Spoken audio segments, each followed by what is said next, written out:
He powered the entire modern world. He died with 4 cents in his pocket. His name was Nikola Tesla, and someone made sure you almost forgot it. He had 4 cents in his pocket, a letter, a poem he had written on the boat, and in his mind, completely built, completely tested, completely real, an invention that would power every city on Earth for the next 100 years. He stepped off the boat in New York in 1884. He was 28 years old. He had no money. He had no connections. He had one name on a piece of paper: Thomas Edison. Edison was already famous, already rich, already celebrated as the greatest inventor in America. Tesla came to him with everything he had: an idea called alternating current, AC electricity, that could travel hundreds of miles without losing power. Not 1 mile like Edison's system, hundreds. Enough to power entire countries, entire continents. Edison told him to fix his DC machines instead. He promised Tesla $50,000 if the work was done. Tesla worked harder than Edison had ever seen anyone work.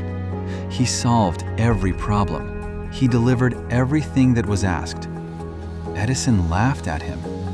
He told Tesla the $50,000 had been a joke, that the young immigrant didn't understand American humor.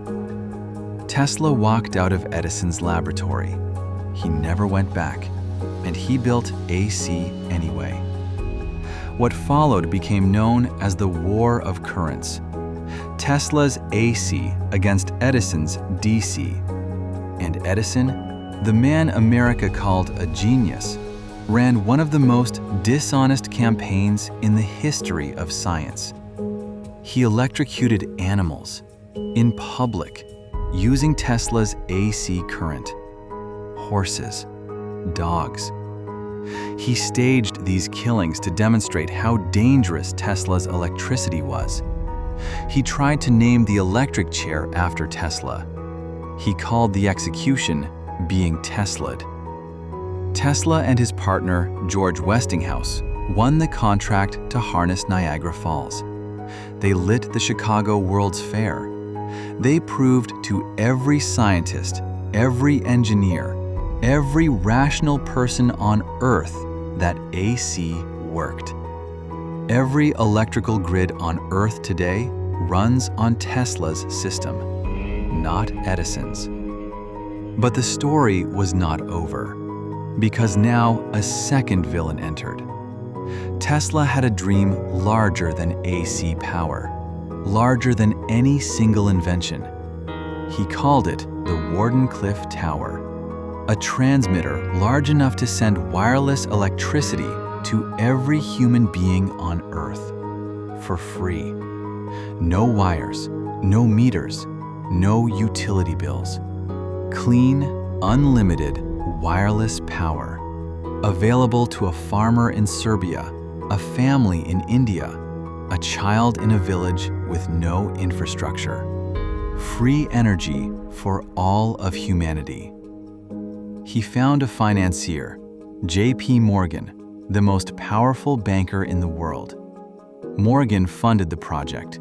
Construction began on Long Island. And then Morgan asked one question that ended everything. If anyone in the world can draw on the power, where do we put the meter?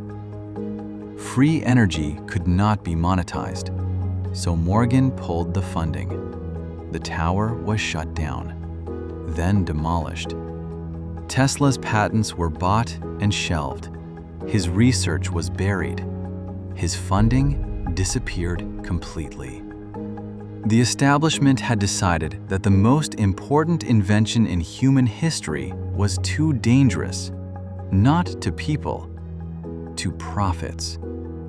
Tesla spent his final years in a single room in the New Yorker hotel, room 3327, a number divisible by 3, as he insisted all his rooms must be. He had been feeding pigeons in Bryant Park. He had been working still. He was always working. But the world had moved on without him. On January 7, 1943, a maid knocked on his door. Nikola Tesla was dead. Alone. He owned almost nothing. 300 patents. $0. Within hours, the United States government arrived. They took every notebook, every paper, every document in that room. The man who built the modern world was erased from it before his body was cold. Here is what this story is actually about. It is not about Edison. It is not about Morgan. It is not about patents or profits or who got the credit. It is about this. The most dangerous thing you can build is something that gives power to people who currently don't have it. Tesla didn't lose because he wasn't smart enough. He didn't lose because his ideas were wrong. His ideas were right. They still run the world. He lost because the people who controlled the resources had decided that the world was fine the way it was, and that anyone who tried to change it fundamentally would be stopped. But here is what they got wrong. You can bury a man. You cannot bury what is true. The mathematics survived. The physics survived. The alternating current survived. Every wireless signal passing through the air you are breathing right now, every phone call, every Wi-Fi connection, every radio transmission, is built on the foundation that Nikola Tesla built in a laboratory that was eventually seized and stripped. They took everything from him. They could not take the truth of the work. He lit the world. The world forgot his name. Until it didn't. Tesla once said, "The present is theirs. The future, for which I really worked, is mine." He was right. So I need to ask you something, and I want you to answer honestly in the comments below right now. Is there something you stopped building because someone powerful told you it wasn't worth funding? Or are you still building it? Because the world is full of Edisons and Morgans. It has always been full of them. The only question that matters is whether it still has enough Teslas.